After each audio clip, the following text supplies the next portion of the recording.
Our subject today is Christmas family traditions. When I think of that, I think about growing up in a family of 7 siblings.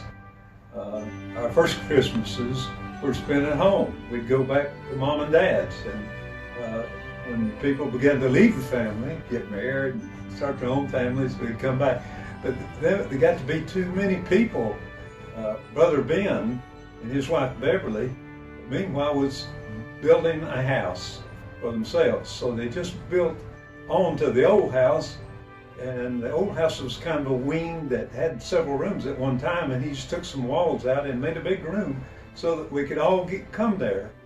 And I asked Mike the other day how many years we had gone to his house, and it was 40 years, he said. And then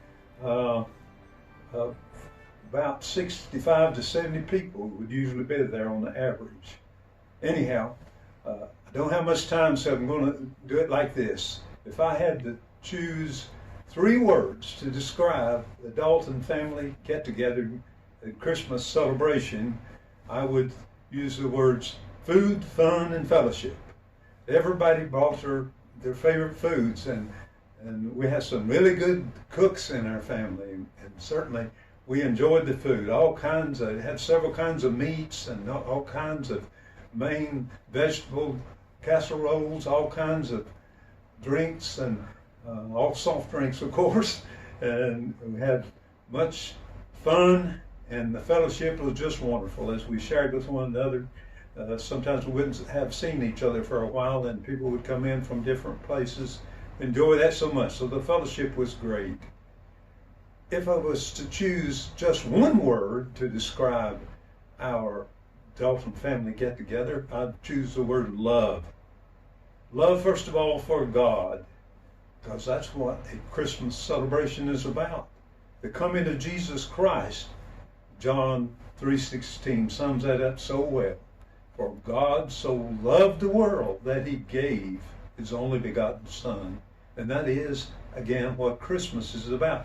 And we were brought up in a home where we were taught to honor that and wanted to honor that. And so we were celebrating the birth of Jesus, the coming of the Savior to the world. We're also there, and we loved each other.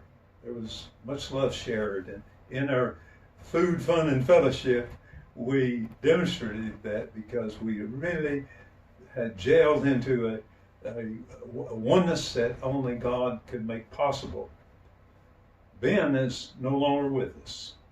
He left in 2016, died suddenly one night, and we do miss him so much.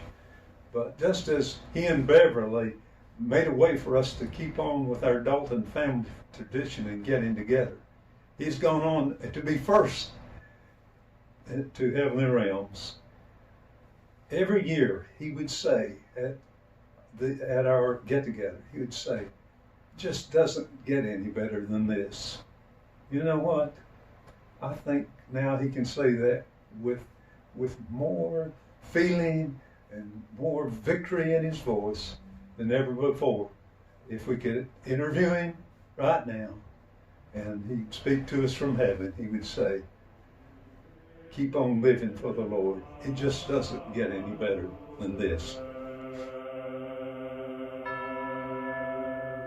Captivum